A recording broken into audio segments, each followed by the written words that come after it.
2024 लोकसभा चुनाव में भारतीय जनता पार्टी जहां उत्तर प्रदेश में 80 में से 80 सीटें लाने की बात कर रही थी, वहां कहीं ना कहीं समाजवादी पार्टी और कांग्रेस के जो गठबंधन है उसने पानी फेर दिया उम्मीदों पर। हमारे साथ अतुल प्रधान है। काफी अच्छा प्रदर्शन समाजवादी पार्टी का रहा है, इनसे चर्चा करेंगे। 2024 का लोकसभा चुनाव हुआ। एक तरफ ये था कि भारतीय जनता पार्टी कह रही थी हम 80 में से 80 सीटें जीतेंगे, आरएलडी को भी गठबंधन में ले लिया, लेकिन नतीजे बिल्कुल अलग रहे। 37 सीटें आपकी। देखिए, ये माननीय अखिलेश यादव जी ने हर मोर्चे पर, हर जगह पर जो पीडीए की बात उठाई और पीडीए को आगे चलाने का रखकर काम किया, उसका ये नतीजा है कि जो भारतीय जनता पार्टी के लोग थे वो पीडीए के लोगों को लगातार सता रहे थे। इसमें जो सबसे महत्वपूर्ण बात थी वो थी संविधान बचाने की, और आरक्षण को ये समाप्त जो कर रहे हैं उसकी बात थी।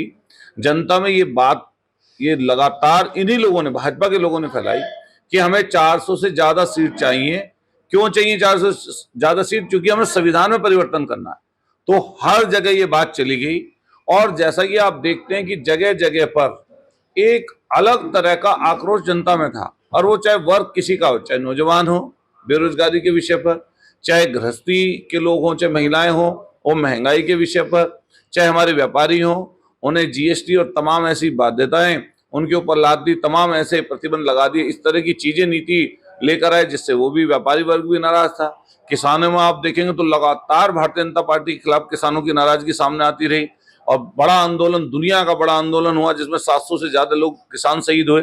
अब भी लगातार आंदोलन, कोई ना कोई प्रोटेस्ट चलता था।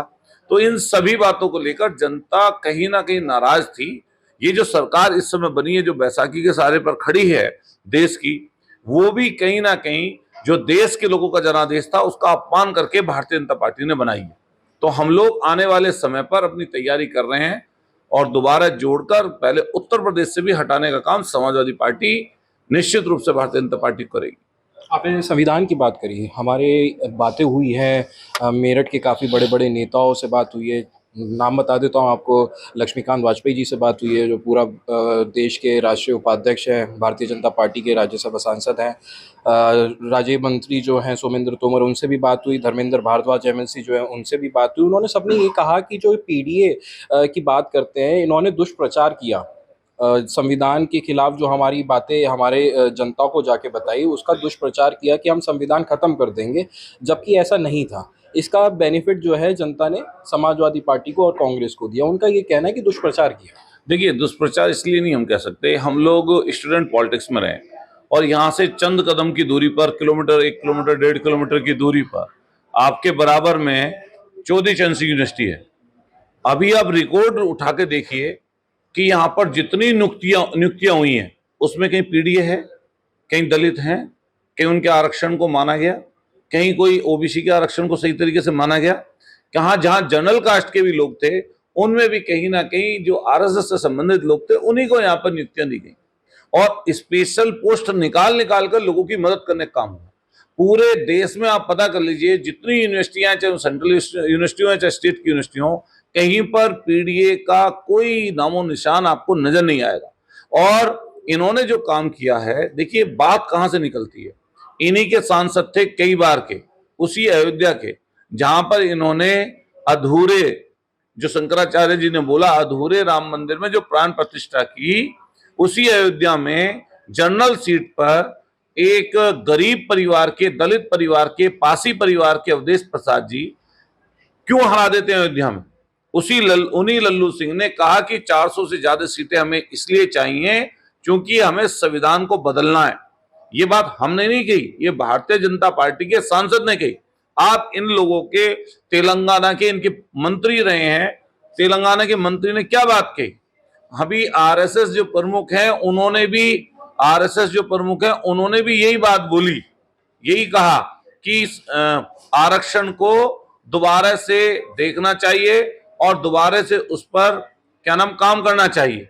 तो उससे लोगों में कहीं ना कहीं, जब कोई मुख्य लोग, इनके नेता, बड़े नेता अगर ये बात बोलेंगे तो लोगों में असर जाएगा। और फिर हम ये कहना चाहते हैं, अभी इनकी सरकार है देश में, जो भी बनाई है इन्होंने, जैसे भी मिलजुल कर बनाई है, इनको करना चाहिए सीधे सीधे सबसे पहले अग्निवीर की जो व्यवस्था है, जो 4 साल की नौकरी देने की बात करते हैं। मैं धन्यवाद करूंगा माननीय अखिलेश यादव जी का इस बात के लिए कि पूरी की पूरे चुनावी परिप्रेक्ष्य में, चुनावी सभाओं में लगातार माननीय अखिलेश यादव जी ने नौजवानों के विषय पर लगातार बोला। इसमें प्रमुखता से अग्निवीर के बारे में बोला, और अभी एक लेटर वायरल हो रहा था जिसमें उत्तर प्रदेश पुलिस को भी, ये लोग यूपी पुलिस को भी कहीं ना कहीं उसी पैटर्न पर, अग्निवीर वाले पैटर्न पर ले जाना चाहते थे। लेकिन माननीय अखिलेश यादव जी ने लगातार ये बात कही कि जो खाकी वर्दी वाले हमारे साथी यहाँ पर खड़े हैं, ये भी सजग रहें। अगर इन लोगों ने ये व्यवस्था दे दी अग्निवीर की, अगर इनकी सरकारें फिर आएंगी, तो ये उत्तर प्रदेश या बड़े बड़े जो भी स्टेट हैं जहां पर भी हैं, वहां पर भी खाकी वर्दी जो पुलिस वाले लोग हैं उनको भी ऐसा कर सकते हैं कि उनके लिए भी 4 साल की कर दें, 3 साल की कर दें। जिससे कहीं ना कहीं ये बात जनता में पहुंच गई, और अब उस लेटर को कह रहे हैं कि इसकी बेईमानी, ये लेटर ये है ही नहीं। तो हम फिर कहेंगे ये बात, जो यहाँ के नेता हैं जिनकी आपने जिक्र किया अभी, हम पूछना चाहते हैं क्यों वो प्राइवेट यूनिवर्सिटी बनाना चाहते हैं। आप माननीय धर्मेंद्र भारद्वाज जी से पूछिएगा, आपने प्राइवेट यूनिवर्सिटी अभी आपकी शासन ने पास की है। अरे सरकारी यूनिवर्सिटियों में टीचर नहीं है। सरकारी यूनिवर्सिटी में कौन बच्चे पढ़ते हैं? सरकारी स्कूलों में कौन बच्चे पढ़ते हैं? किसान के, गरीब के, कमजोर वर्ग के। कम फीस देते हैं वहां पर, कम फीस होती है इसलिए वहां पर जाते हैं। और ये लोग क्या कर रहे हैं, सारा का सारा निजी क्षेत्र में सब चीज सौंपना चाहते हैं। बताइए, सेल बेच दी, बेल बेच दी, रेलवे बेच रहे, एयरपोर्ट बेच रहे, पोर्ट बेच रहे, बीएसएनएल को इन्होंने बर्बाद कर दिया, सारी कोल माइंस ये अपने दोस्त अडानी को दे दिए। तो इनकी जो चीजें, इनके मंशा है कि शिक्षा को इतनी महंगी कर दो जिससे गरीब व्यक्ति से वो दूर चली जाए। बाबा साहब भीमराव अम्बेडकर जी की सोच थी, जो उनका नारा था समता समानता का, और वो चाहते थे कि आर्थिक समानता भी देश में हो। लेकिन आर्थिक समानता कहां से आएगी? एक के पास संसाधन, अमीर आदमी अमीर होता जा रहा है, गरीब आदमी गरीब होता जा रहा है। तो अभी लड़ाई किस चीज की है? अभी तो लड़ाई संकट गरीब लोगों के सामने, आपके गरीबी का, ऐसी गरीबी उनके पास है कि 2 जून की रोटी, 2 वक्त की रोटी नहीं जुटा पा रहे। अगर इतनी महंगी शिक्षा हो जाएगी, इतना महंगा स्वास्थ्य हो जाएगा, समझ गया वो लोग तो मर जाएंगे। हाँ, इसकी महंगाई है और सारी चीजें, जिसको लेकर आप ये मान रहे हैं कि समाजवादी पार्टी का जनता ने समर्थन दिया है।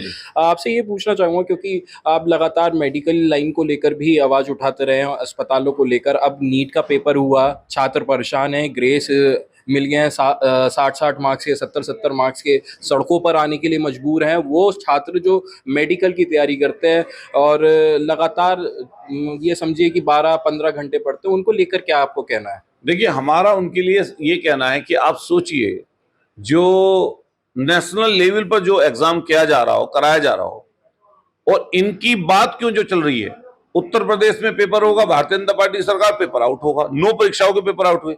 इससे पहले भी नीट पर कई बार सवाल जवाब हो चुके हैं, सीबीएसई के पेपर्स के भी आउट होने की बात चल चुकी है। कई आपके केंद्रीय जो नौकरियां निकलती हैं, सेंट्रल जो आपकी नौकरियां, सर्विसेज हैं, उनमें भी आप कई बार देखते होंगे, कई बार ये बात निकलती है।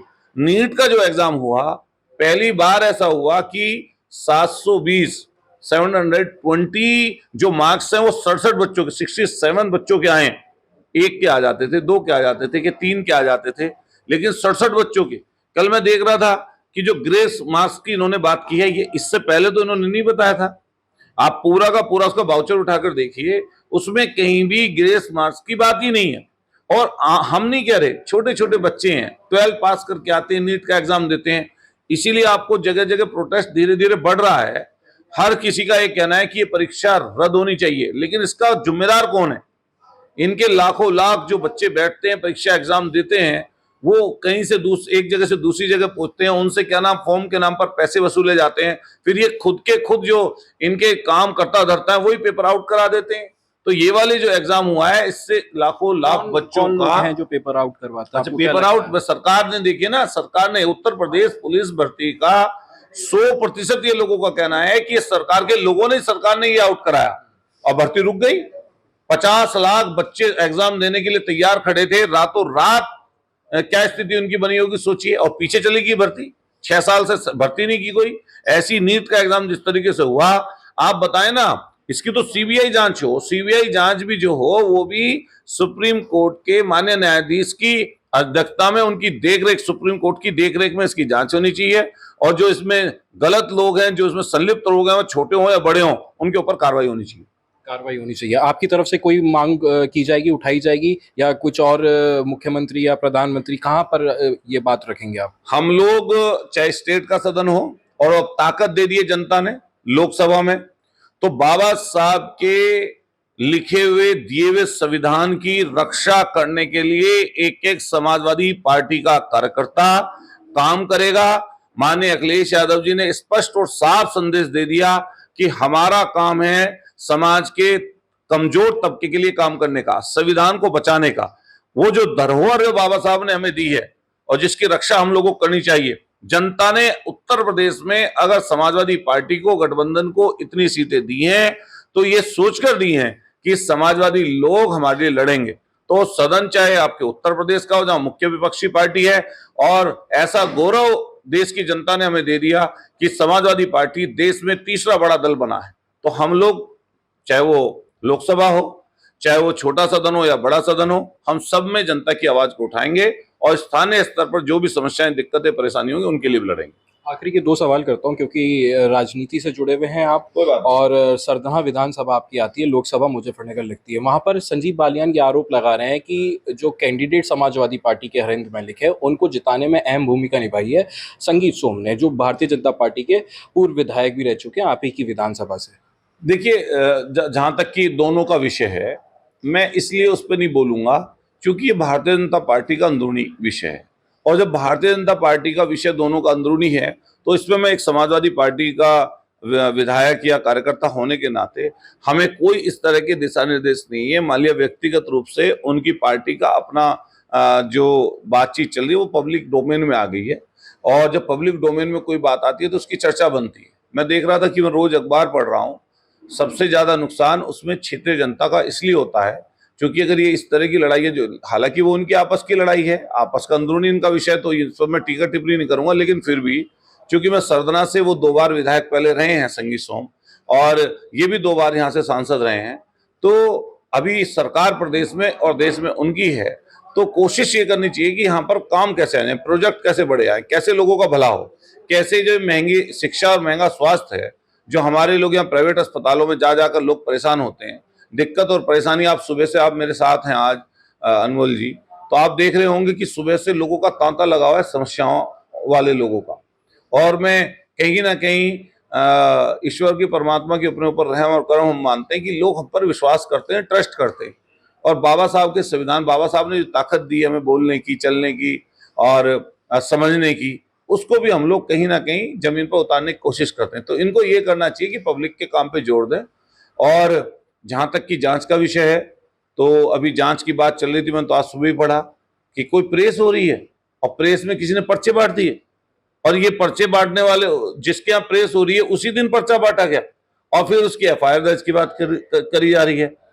मैं तो कहता हूं कोई भी, मैं भी, अगर मेरा भी कोई गलत कृत्य है, कहीं पर कोई ऐसी चीज सरकार को नजर आ रही है जिसमें अतुल प्रधान की कहीं बेईमानी हो, या मेरे पर कोई ठेका पट्टा हो, या हमारे पर कोई ऐसी जमीन जायदाद का काम हम कर रहे हो, कोई खनन का काम कर रहे हो, हमारी भी जांच होनी चाहिए और जांच इनकी भी होनी चाहिए। क्योंकि हम तो सरना विधानसभा से जुड़े हुए हैं, वहां पर हर दिन देखा, मुझे, आपको भी याद होगा अगर तो यहां पर एक बम से हमला हुआ था, और मैंने तब उस पर, मुझसे पूछा गया था, पत्रकार साथियों ने कहा था कि बताओ बम से हमला हो गया सत्ताधारी पार्टी के विधायक पर, जिस पर केंद्र की जेड की सुरक्षा हो, यूपी की वायु श्रेणी की सुरक्षा हो, कैंट का अति संवेदनशील इलाका हो, उसके ऊपर बम से हमला हो गया। आज तक वो जांच सामने नहीं आई।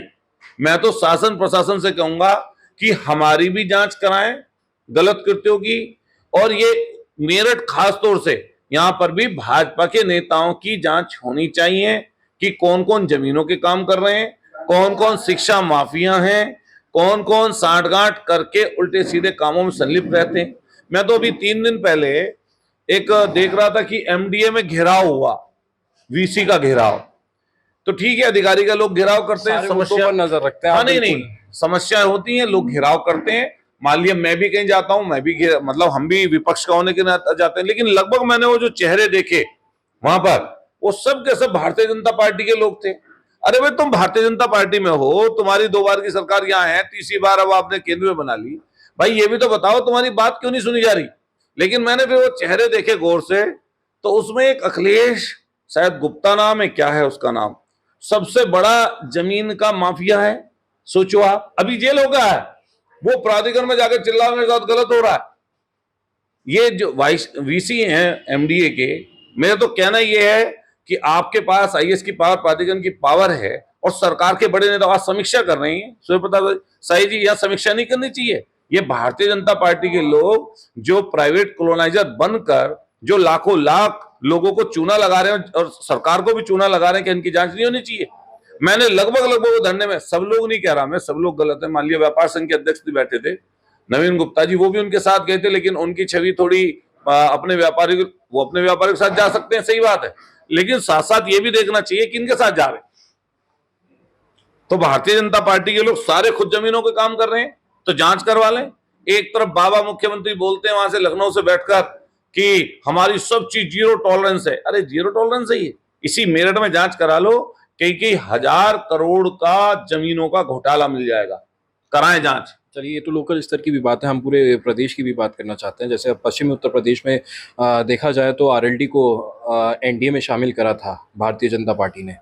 संगी सोम का ये कहना है आरएलडी का जो वोट बैंक है वो भारतीय जनता पार्टी की तरफ नहीं आया है, कहीं ना कहीं वो एक साजिश की तरफ इशारा करते हुए नजर आ रहे हैं। इसको लेकर आपका क्या कहना है? क्या समाजवादी पार्टी अभी भी जयंत चौधरी के संपर्क में है? देखिए ऐसा है, माननीय अखिलेश यादव जी, ये बड़े नेताओं की बात है, मैं उसके चक्कर, लेकिन मैं एक छोटे लोकल के लेवल पर, यहाँ पर वेस्ट यूपी के लेवल पर बताना चाहता हूँ। समझौता हुआ, चुनाव लड़ा गया विधानसभा का, फिर जीते हारे, जो चीज वो चलती रहती है। और उस समय लोकदल के साथ समाजवादी पार्टी का गठबंधन भी था। मान लिया मेरे क्षेत्र में लोकदल के कार्यकर्ता थे, उन्होंने मेरी मदद भी उस समय पर की थी, वो हमसे जुड़े हुए भी हैं, ऐसा नहीं जुड़े हुए नहीं, जुड़े हुए हैं। लेकिन मैं एक विधायक होने के नाते, जब मैं विधायक चुना गया या हार गया जीत गया, मुझे क्षेत्र के लोगों ने मत दिया, तो मेरा सबसे पहला कर्तव्य ये बनता है कि जो समाज का ऐसा तबका है जिसको जिसको लोग छूना नहीं चाहते, या जिनको ये कहते हैं कि ये दलित हैं, मतलब इनसे दूर रहना चाहिए। हमारा कर्तव्य बनता है कि शोषित, पीड़ित, कमजोर और जिनके साथ अन्याय होता हो उनके साथ आप खड़े रहो। तो मेरा मन ये रहता है मैं उनके साथ रहता हूँ। रही बात इस चीज की कि वोट किसी ने दी या नहीं दी, वोट कई लोग देते हैं, कई लोग नहीं देते, जो नहीं भी देते उनका भी धन्यवाद, जो दे देते उनका भी धन्यवाद। ये क्या, ये कौन सी पॉलिटिक्स है कि जैसे ही आप 2 बार जीते, यही संगीत सोमिया जब 2 बार जीते तो इसी जनता ने नहीं जिताए थे क्या? हम 2 बार हारे, हम 2 बार हार कर घूमते रहे, लोगों ने हमारी मदद करी, चुनाव जीत गए।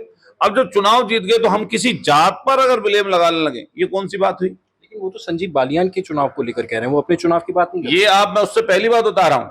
2 बार संजीव बालियान जी जीते ना चुनाव, 2 बार संगीत सोम चुनाव जीते ना, तो जनता का धन्यवाद करें ना भाई, कि आपको पहले तो जीत दी थी ना। तो अब अगर हार भी गए हैं आप, तो आप जनता का धन्यवाद करिए। लेकिन जिस तरह की जातीय पॉलिटिक्स को भारतीय जनता पार्टी ने बढ़ाया, आज सबसे ज्यादा अगर किसी को दिक्कत उसी चीज ने दी है तो भारतीय जनता पार्टी को दी। और मैं सरदने के लिए स्पेशली बता दूं कि सरदने में बहुत ज्यादा इनकी सोच वाले लोगों की अब जरूरत नहीं है। सरदना पक्का मान के चलिए, अगर हमारी मान लिया कोई गड़बड़ हो जाए, मान लिया हमें गुरूर घमंड आ जाए, कोई ऐसी बात हो जाए जनता, मैं तो स्पष्ट कहता हूं कि जब 5वें साल में वोट डालने जाओ, मैं अपने लिए बोलता हूं ये बात, तो अगर मैं सामने वाले कैंडिडेट से आपके लिए अच्छा हूं, बेहतर हूं, आपकी ज्यादा सुनने वाला हूं, आपका सम्मान ज्यादा करने वाला हूं, तो मेरी मदद करिए। और अगर कोई मुझसे ज्यादा सम्मान करने वाला, मदद करने वाला आपका है, तो फिर उसकी मदद करिए। बाबा साहब ने 5वें साल चुनाव की व्यवस्था ही इसलिए संविधान में की थी कि कोई व्यक्ति अगर घमंडी हो जाए, गुरूर उसको आ जाए और उसको क्या नाम, वो आपका असम्मान करना शुरू कर दे, वो आपका सम्मान ना करे, तो वोट को बहुत सोच समझकर, देखभाल कर, जांच परख कर उसका इस्तेमाल करिए और ऐसे घमंडी व्यक्ति को चुनाव हरा दीजिए। तो मैं आने वाले समय पर भी बता रहा हूं, जो इन लोगों ने किया वो इनको आने वाले समय पर भरना पड़ेगा। यही वही संगीत सोम है जिन्होंने हार के तीसरे दिन पंचायत कर दी थी और जातियों पर आरोप लगाए थे। संगीत सोम के ही बारे में आप कह रहे हैं, क्योंकि लोकसभा इलेक्शन है तो संजीव बालियान। अच्छा ये बताओ, हमारे तो जीत गए ना कैंडिडेट लोकसभा के, हरिंद्र मलिक। मैं वही पहला सवाल था कि संजीव बालियान ने ये कहा कि हरिंद्र मलिक को जिताने वाले संगीत सोम है। अच्छा ये बताओ, ऐसा है क्या? मान लिया मैं चुनाव लड़ रहा हूँ, हरिंद्र मलिक जी चुनाव लड़ रहे थे, तो ये तो भारतीय जनता पार्टी के लोग देखे ना भाई, ये उनका अंदरूनी मसला है, आप उनके ऊपर कार्रवाई कर दो, आप उनको निकाल दो, कुछ कर दो, लेकिन हमारी तो मदद, हम तो अपनी पार्टी की जीत के लिए लगे हुए थे ना, तो पार्टी जीती हमारी। तो हरिंद्र मलिक जी से पूछा गया कि आप उन पर कमेंट करो, हरिंद्र मलिक जी ने कह दिया नो कमेंट्स। बस आखिरी सवाल लेता हूँ बस। मेरठ में योगेश वर्मा, आपको टिकट हुआ, आपकी जगह पे हुआ, आपका टिकट ऑलमोस्ट फाइनल हो गया, आपने पर्चा भर दिया, फिर उसके बाद कैंसिल हुआ, उनकी हार हो गई। अरुण गोविल को बताया जा रहा था कि भारी है, नहीं जीत पाएंगे। हार का क्या कारण है? देखिए, हार के तो बहुत कारण होते हैं, लेकिन बहुत अच्छा चुनाव योगेश वर्मा जी ने लड़ा और लोगों ने बहुत सहयोग किया समाजवादी पार्टी का। अब तक का सबसे बेहतर प्रदर्शन था समाजवादी पार्टी का मेरठ में। तो मैं ये कहना चाहता हूं, कम दिन का उनको समय मिला, कम दिन का समय होने की वजह से, और जो है आपके भारतीय जनता पार्टी मुख्यमंत्री के दौरे यहाँ पर करके गए और कई इस तरह की, लेकिन जब भी हम लोग जीत के करीब थे, अब इसमें क्या चीज रहेगी तो वो तो विश्लेषण की और अवलोकन की जरूरत है कि होगा उसमें। लेकिन मुझे लगता है कि आने वाले समय पर समाजवादी पार्टी यहाँ पर जीत जाएगी। आपका टिकट रहता फाइनल तो जीत जाते। नहीं नहीं, मैं ये भी नहीं कह सकता, मान लिया जनता का रुख है, लेकिन मुझे लगता था कि हमारा टिकट रहता तो हम लोग भी जीत सकते थे। इनका भी टिकट किया तो माननीय अखिलेश यादव जी ने बहुत सोच समझ कर किया था और जीतने के लिए किया था, और जीत के करीब भी थे। जीत के करीब जाकर कहीं ना कहीं कुछ हो गई चूक, या हमसे चूक हो गई या किसी से चूक हो गई पार्टी में, जो है अब चूक ही कहेंगे इस चीज को। अगर और थोड़ा सा कुछ मशक्कत, ज्यादा समय मिल गया होता, शायद इनका टिकट पहले ही हो गया होता, तो योगेश वर्मा जी चुनाव जीत जाते। बहुत बहुत शुक्रिया बात करने के लिए। ये थे हमारे साथ अतुल प्रधान, जो अपने तरीके से बात रखते हुए नजर आए हैं और नीट परीक्षा में जितने भी अभ्यर्थी हैं उनकी परेशानी को समझते हुए कह रहे हैं कि शासन में आवाज उठाएंगे और अब जो मजबूताई जनता ने इनको दी है तो केंद्र सरकार के सामने भी इस समस्या का हल रखेंगे, हल की मांग करेंगे। और दूसरा, जो चुनाव हुए हैं उस पर समाजवादी पार्टी की बात करते हुए पीडीए जो नारा दिया था उनकी बात को रखते हुए नजर आए हैं। अनमोल शर्मा, टीवी 9 उत्तर प्रदेश, मेरठ।